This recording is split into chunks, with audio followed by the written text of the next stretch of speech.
Paano lagyan ng caption ang ating mga videos gamit ang CapCut? Una, punta tayo sa CapCut. Hanapin natin dito yung auto caption. Pilitin ang auto caption.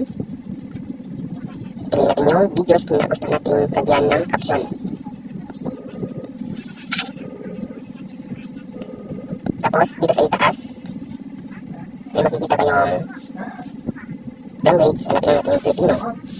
Kasi, Filipino yung language natin. Tapos, may animation dito kung anong gusto natin ano. Kung anong gusto natin animation sa text bar. Pwede natin i-add nito.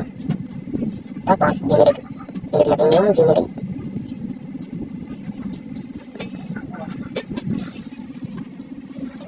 Then, yun. Tapos na. May caption na ang ating mga videos. Paano lagyan ng caption ang ating mga videos gamit ang CapCut?